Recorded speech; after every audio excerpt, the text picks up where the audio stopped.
Hey folks, I don't know who's out there, but I was having a problem today doing a Facebook Live. I tried it on my laptop, I tried it on my desktop, and for some reason I could not get up and running.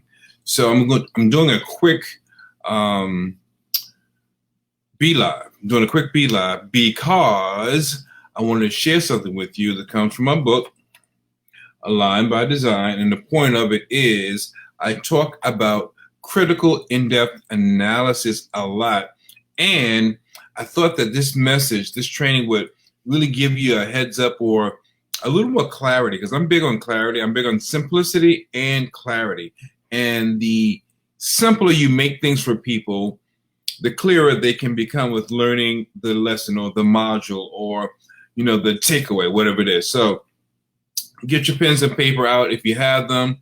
If you don't, you can get them. I like Evernote. I like Penzu, but I do believe that old school pen and paper is really good. This is going to be brief. I want to share with you about 3 tips. If I have time, I'll throw some bonus content in there. So again, today's broadcast is about critique and criticism, or criticism versus critique. Does it really matter? Now, of course, it does matter. I think it matters, but many times, some of us, we kind of get it mixed up. We get it twisted. And I want to just cut to the chase and jump right in. So once again, if you have questions, excuse me, if you have questions or comments, please post them. I will love the opportunity of responding to your questions, responding to your comments, and just going all in, because a lot of times today, many of us use words interchangeably, and they're being used interchangeably incorrectly. So with that being said, let me just start with saying this could be a long conversation, but because I've got to do some other things today, I'm kind of like wanting to cut to the quick. So I know critique and criticism, sometimes someone may think that if you're critiquing them, that you're actually getting on the case, and that's not the case. That's not the fact. The fact of the matter is, a critique is usually a detailed breakdown on a talk, a process, a conversation, something that more than 2 people, definitely more than one, more than 2 people are trying to make sense of, they're trying to understand, or they're trying to improve upon. That's what a critique is. And a lot of times a critique is usually requested or is asked for. People want to know, will you critique me on this? Can you critique my paper, proofreading, right? Will you critique my presentation, whatever it may be? Usually you're asking someone to look over or chime in for something that needs to be corrected or that can be improved upon. Criticism. All right. A lot of times, criticism is just what it is. It's not. First of all, let me just be clear. It's not the same as critique. Criticism is an opinion, usually on something that someone has done. Could be a process, a write-up, a talk, whatever. The way that someone has done something, and many times it comes from a negative place or a negative space. Criticism does not always have to be negative, but a lot of times that's where it comes from.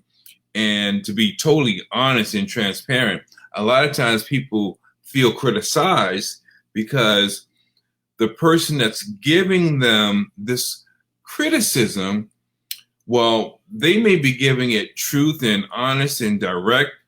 They may not be pulling any punches, but the person receiving, sometimes it's a subject that they have not gotten over. They have not healed from. They have not resolved within themselves. So the criticism, it comes across hurtful or as bashing. Now, same scenario, a critique can come across like that to a person who has not healed also. Normally, not always, normally a critique comes from a professional or a more structured environment. A criticism usually comes from a more laid back, reserved, or informal environment. And a lot of times, if you try to tell someone something or share something with someone about something, and it's a critique, a person that's very vulnerable or easily to get their feelings hurt, they will take it as a criticism. You know, your hair looks okay, but you could have put a part in it. That may be a true statement, but the person receiving that information may see it as, oh, you're trying to put me down, or you're just throwing shade, right? So we have to be very careful with, one, knowing the difference between a critique and a criticism, and knowing how to do both. How do you critique someone, and how do you criticize? And also knowing what the response is going to be. Now, I don't want to disconnect with you, but I want to refer to my notes on this because I did a write-up today for LinkedIn, and this was the topic.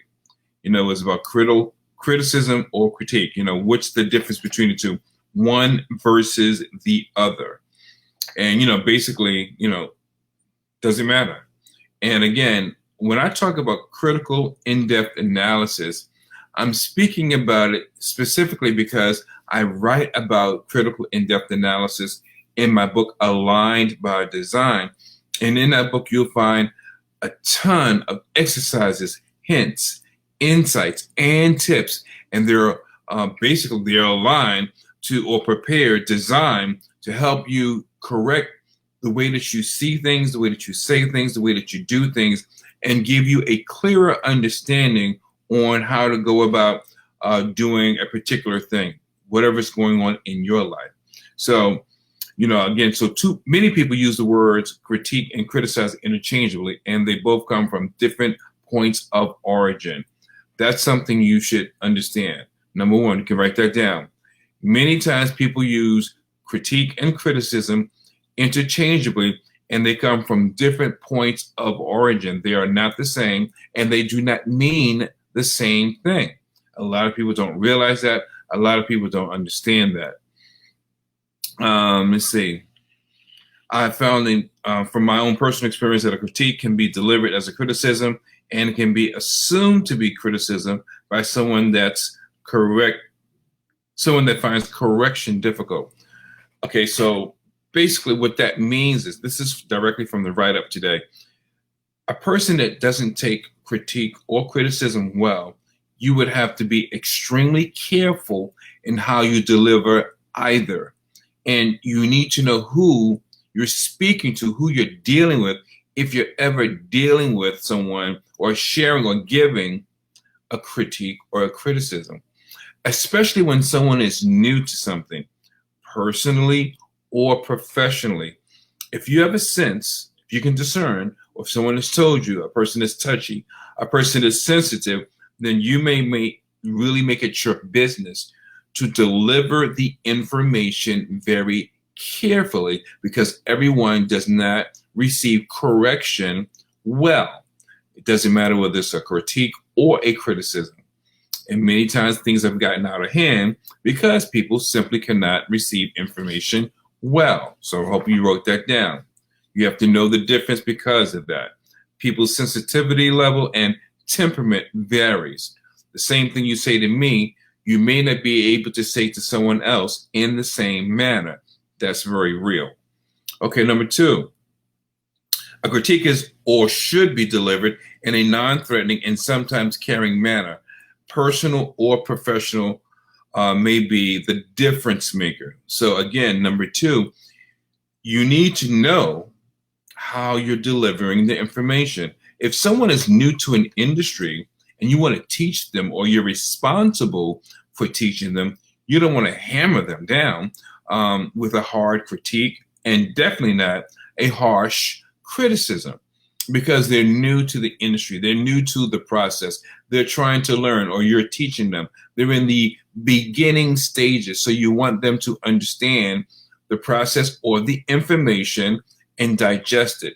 If they have to deal with emotional trauma because they're feeling like they're being verbally attacked, as well as learning the information, it's not going to go over well. They won't retain the information well. So again, you have to be careful in either setting, personal or professional, how you're delivering the information. Let's move on to number 3. A criticism usually derives from strong differences of opinion or opinions that touch on unresolved issues from past issues, complaints, or concerns. So in other words, if you are criticizing someone, this is number 3. Me, if I'm talking to you and I am criticizing you and it's unwarranted, you did not ask for my criticism, you did not ask for a critique, and we have issues, usually that's what it is. It's not a critique, it's a straight up criticism because our issue is not and has not been resolved. And there still may be a sensitive area within you as well as me, so that I may be trying to masquerade my criticism as I'm doing a good thing.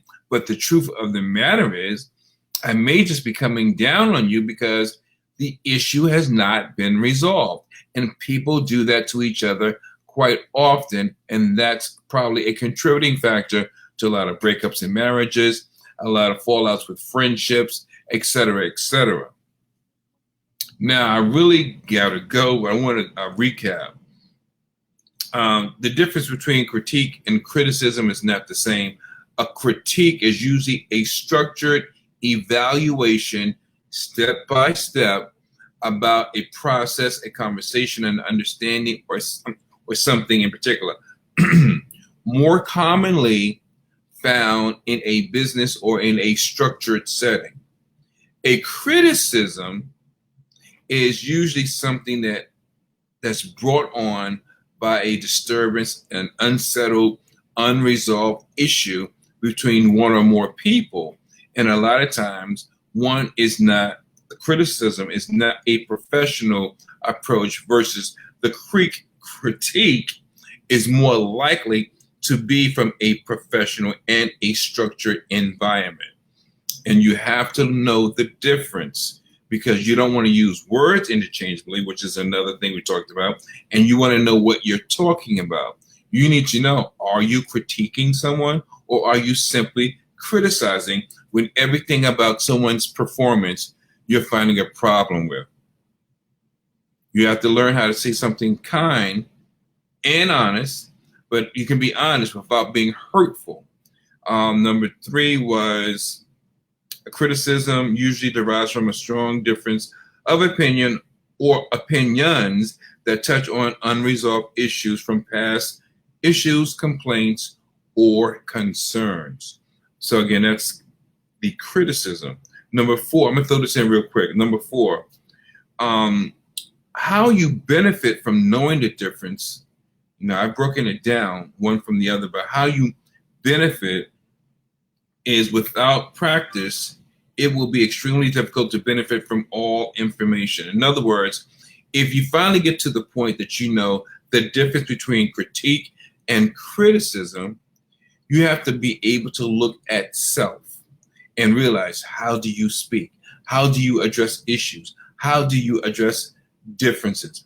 And you should be honest with yourself. Are you a person that's more likely to critique or to criticize? And if you really are critiquing, does your tone imply more of a criticism than a critique? So how do you learn? Well, first, you got to be honest with yourself. You have to look at yourself in a critical manner. You must scrutinize your behavior, your volume, your body language, your tone, and really say to yourself, wow, maybe they see me as threatening, or maybe I come across too strong.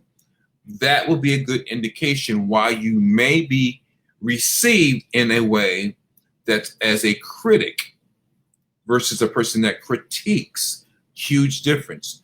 So number 2, and I should say A and B, right? First of all, is to recognize it. Second of all, is to know how to get over it, how to change it, how to shift it. So how do you shift being that way if you honestly recognize truthfully within yourself you have a strong personality and you may be taken the right way? You have to practice it.